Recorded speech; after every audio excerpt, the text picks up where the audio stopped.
माता की। शर्मा जी आप बैठ जाइए। जनता ने मन बना लिया है कि आपको विधायक बनाकर इस बार भेजेंगे लोग। बैठ जाइए, बैठिए,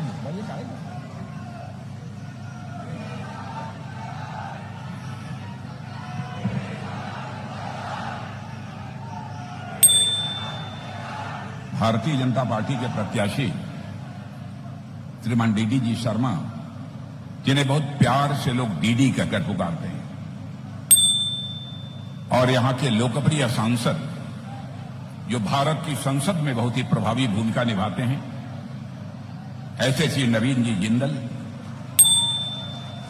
राघव लखनपाल जी, पूर्व सांसद सहारनपुर उत्तर प्रदेश,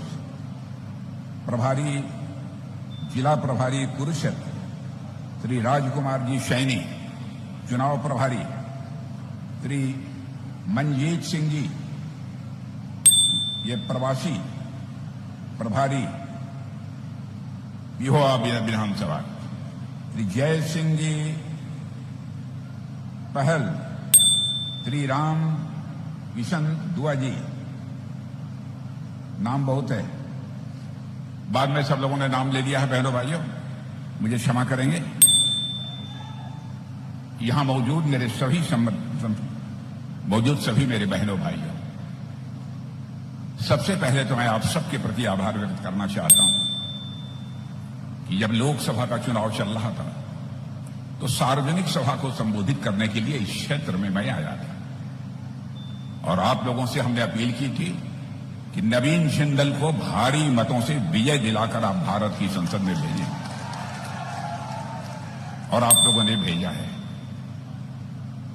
भाइयों, आपने मेरा भी मान सम्मान रखा है, केवल नवीन जिंदल का ही मान सम्मान नहीं रखा है, मेरा भी मान सम्मान रखा है। जब मैं इस मंच पर आ रहा था तो मैं देख रहा था वहां से गाने चल रहे थे। मैंने पूछा कि इतना बढ़िया गाने वाला यह कौन है, तो नवीन जिंदल जी ने बताया कि वह अमित सैनी है।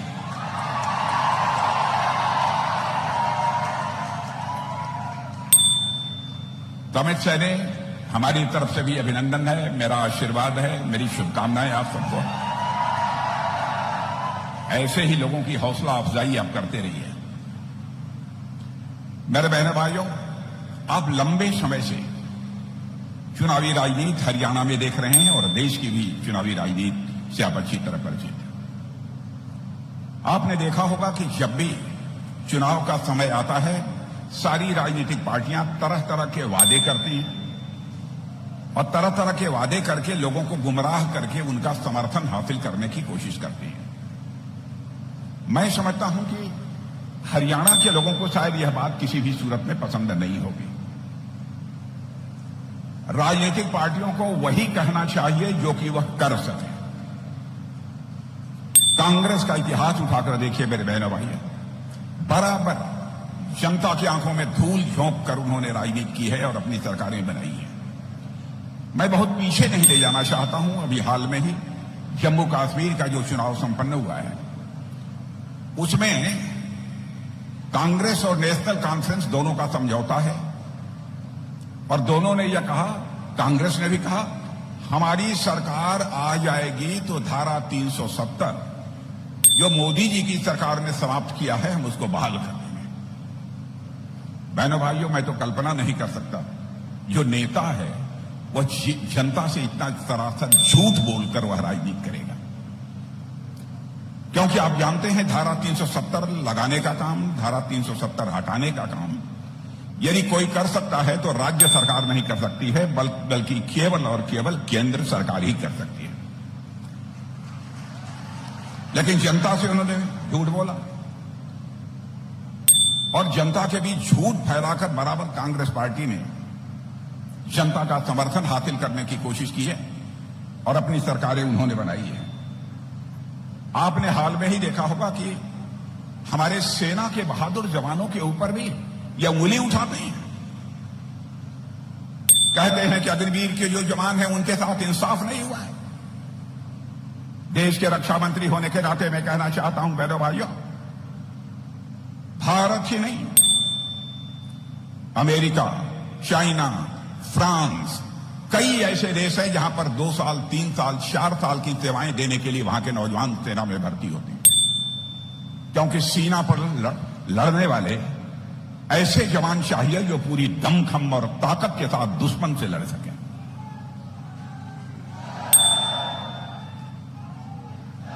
लेकिन मैं यकीन दिलाना चाहता हूं कि यह कांग्रेस के लोग जो गुमराह कर रहे हैं, मेरे बहने भाइयों, अग्निवीर के जो जवान हैं उनको रिटायर होने के बाद सेवा का अवसर मिलकर रहेगा, यह मैं आपको विश्वास दिलाता हूं, भरोसा दिलाता हूं। राजनीतिक पार्टियों की यह जिम्मेदारी बनती है हर मुद्दे पर वह राजनीति करें, तरह तरह के जनता को आश्वासन दें, लेकिन कम से कम सेना के सवाल पर सारे देश को एकजुट होना चाहिए। मेरे बहनों भाई, मैं याद दिलाना चाहता हूं, श्रीमती इंदिरा गांधी ने जिस समय विजय हासिल की थी 1971 में, तो उस समय आदरणीय अटल बिहारी वाजपेयी ने संसद में उनकी तारीफ की। विपक्ष ऐसा होना चाहिए सकारात्मक राजनीति करने वाला। लेकिन यहां पर चाहे जो भी हो, मोदी जी चाहे कितना भी अच्छा काम क्यों न कर रहे हो, उसका हमको विरोध करना चाहिए। अनाप शनाप की बातें फैलाकर लोगों के अंदर भ्रम पैदा करके ये जनता का समर्थन हासिल करने की कोशिश करते हैं। इनका यही ध्येय है, पहले जनता को लूटो, फिर उसके बाद अपना घर भरो, और फिर अपनों का घर भरो। जो हमारे साथी सहयोगी हैं उनका घर भरो। यही जो है कांग्रेस की नीति रही है। आपने देखा होगा लोकसभा के चुनाव में इन्होंने अफवाह फैला दी और यह कहा भारतीय जनता पार्टी की केंद्र में सरकार बन जाएगी तो भारत के संविधान में परिवर्तन कर देंगे, भारत का संविधान बदल देंगे और साथ ही आरक्षण की व्यवस्था को भी समाप्त कर देंगे। यह झूठ, सरासर झूठ जनता के बीच उन्होंने फैलाने की कोशिश की है बहनों भाइयों, जबकि सच्चाई यह है कि संविधान में 42वां संशोधन करके संविधान की आत्मा को भारत में कुचलने का काम किसी राजनीतिक पार्टी ने किया है तो वह कांग्रेस पार्टी ने किया। संविधान की आत्मा को इन्होंने कुचला और जनता से सरासर झूठ बोलकर। कम से कम सार्वजनिक जीवन में थोड़ी बहुत हया तो होनी चाहिए बहनों भाइयों। बिना लोक लाज के न तो परिवार चलता है, न बिना लोक लाज के देश चलता है। लेकिन यह सब सारे लोग अपना लोक लाज खो चुके हैं। इनकी सरकार रही है, आपने देखा होगा किसानों की जमीनों पर किसने पंजा मारा था? एक दामाद जी थे, उन्होंने किसानों की जमीन पर पंजा मारा था। भारतीय जनता पार्टी का किसी रिश्तेदार नहीं था जो कि हरियाणा के किसानों की जमीन पर कब्जा करने की उसने कोशिश की होगी।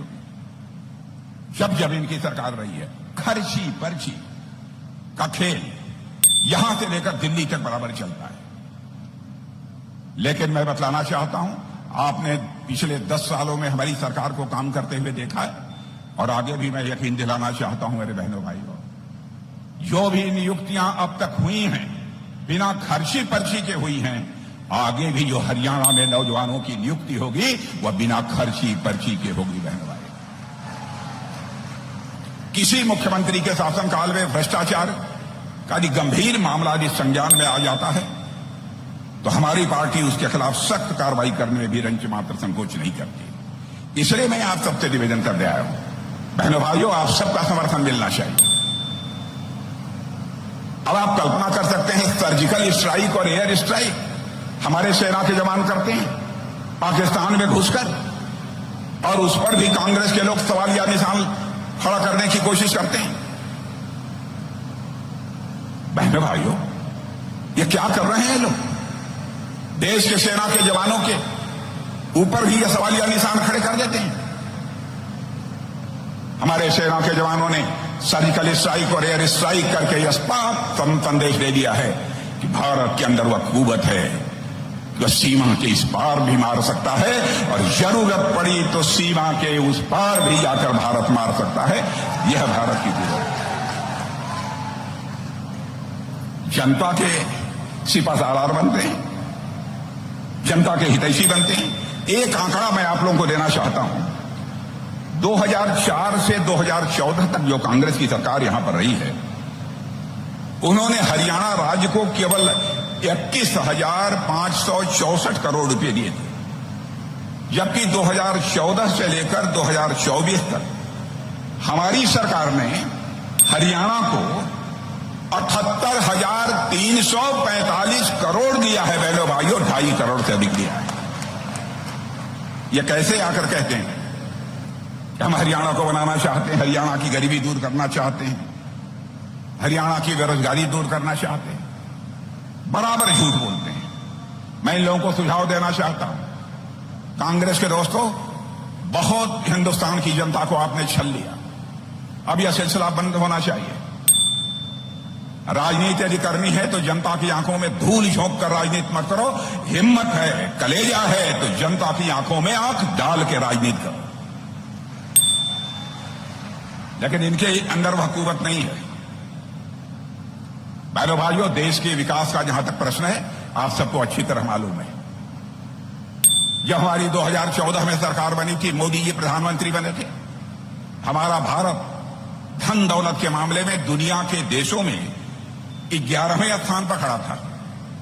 लेकिन मोदी जी ने करिश्मा कर दिया मेरे बहनों भाइयों। जो भारत 2014-15 में दुनिया के देशों में धन दौलत के मामले में, अर्थव्यवस्था के आकार के मामले में, इकॉनमी के साइज के मामले में दुनिया के देशों में 11वें स्थान पर खड़ा था, वह आज के 2.5-3 साल पहले जंप लेकर हमारा भारत दुनिया के देशों में अब 5वें स्थान पर आकर खड़ा हो गया। बड़े बड़े अर्थशास्त्री, बड़ी बड़ी वित्तीय संस्थाएं इस बात का दावा कर रही हैं, जिस तरीके से भारत आगे बढ़ रहा है, इस सच्चाई को नकारा नहीं जा सकता कि 2027 आते आते यानी 2.5 वर्ष के बाद हमारा भारत धन दौलत के मामले में दुनिया के टॉप 3 कंट्रीज में आकर खड़ा हो जाएगा। मेरे बहनों भाइयों, एक अमेरिका होगा, एक चाइना होगा, और उसके बाद तीसरा कोई देश होगा तो भारत होगा। ऐसा काम किसने किया? दुनिया के देशों में भी यदि संघर्ष होता है, लड़ाई होती है, दुनिया के देशों की नजर यदि कहीं पर जाती है तो भारत की तरफ जाती है। मेरे बहनों भाई, आपने देखा होगा रूस और यूक्रेन का जब युद्ध प्रारंभ हुआ था, बहुत सारे हमारे बच्चे जो कि यूक्रेन में मेडिकल की पढ़ाई करते थे, इंजीनियरिंग की पढ़ाई करते थे, मैनेजमेंट की पढ़ाई करते थे, जब उन्होंने देखा कि रूस की तरफ से बम, तोप, गोले, मिसाइल चल रही हैं और यूक्रेन की तरफ से भी बम, तोप, गोले, मिसाइल चल रही हैं, तब उन लोगों ने कहा मोदी जी से, हमारे प्रधानमंत्री जी से, कि मोदी जी चाहे जो कुछ भी हो जाए, हमारे बच्चे जो यूक्रेन में पढ़ाई कर रहे हैं, पढ़ाई हो या न हो, वो बर्बाद हो जाए, उसकी हमें चिंता नहीं है, उनकी जिंदगी बचनी चाहिए, उनको लेकर यूक्रेन से आप भारत आइए और हमारे हवाले कीजिए। बहनों भाइयों, कोई आसान काम नहीं था। प्रधानमंत्री ने चटपट टेलीफोन उठाया, रूस के राष्ट्रपति मिस्टर पुतिन से बात की, जेलेंस्की के जो कि यूक्रेन के राष्ट्रपति हैं उनसे बात की, और आपने देखा होगा, समाचार पत्रों में पढ़ा होगा, मेरे बहनों भाइयों, 4.5 घंटे के लिए युद्ध रुक गया और हमारे 22,000 से अधिक बच्चे यूक्रेन से चलकर भारत आ गए। आज यह है भारत की ताकत, आज यह है भारत की ताकत। भारत लगातार, आपने देखा होगा कि हमारा चंद्रयान चंद्रमा तक पहुंच गया। दुनिया का पहला देश भारत है बहनों भाइयों, जो कि अपना चंद्रयान चंद्रमा के साउथ पोल पर उतारने में कामयाबी हासिल की है। यह दुनिया का पहला देश है। इस तरीके से लगातार भारत तेजी के साथ आगे बढ़ रहा है। इसीलिए मैं आप सबसे निवेदन करने आया हूं बहनों भाइयों, आप सबका भरपूर समर्थन यहां भी भारतीय जनता पार्टी को प्राप्त होना चाहिए। यह हमारी आप सभी लोगों से अपील है। भ्रष्टाचार का जहां तक सवाल है, बातें बहुत सारी हैं, बहुत लंबी बात नहीं करूंगा। याद दिलाना चाहता हूं, राजीव गांधी जी भारत के प्रधानमंत्री थे, उन्होंने कहा मैं क्या करूं, लाचारी व्यक्ति, मैं क्या करूं, दिल्ली से मैं 100 पैसा नीचे भेजता हूं, लेकिन लोगों तक पहुंचते पहुंचते 14 पैसा लोगों की जेब में पहुंच पाता है, और 86 पैसा यह भ्रष्टाचार की भेंट चढ़ जाता है। बहनों भाइयों, राजीव गांधी जी जिस काम को नहीं कर पाए उस काम को करके हमारे प्रधानमंत्री मोदी जी ने दिखा दिया। मेरे बहनों भाई, प्रधानमंत्री किसान सम्मान निधि के अंतर्गत आपने देखा होगा दिल्ली के बैंक से जो 6,000 रुपया चलता है, 6,000 का 6,000 रुपया मेरे बहनों भाइयों आपके बैंक के खाते में पहुंचता है, एक पैसा भी इधर उधर नहीं होने पाता है। यह है भारत की कुदरत। कांग्रेस की सरकारें जहां भी हैं, मैं दूर नहीं ले जाऊंगा, हिमाचल में देखिए चुनाव चल रहा था, इन्होंने कहा कि हम 1 पेंशन स्कीम लागू करेंगे, नहीं कर पाए। तरह तरह के आश्वासन दिए, 1,500 रुपया सभी को देंगे, नहीं दे पाए महिलाओं को, वह भी नहीं कर पाए। कर्नाटक के कांग्रेस के मुख्यमंत्री पर भ्रष्टाचार के आरोप लगे, कोई मां का लाल है तो बतला दे।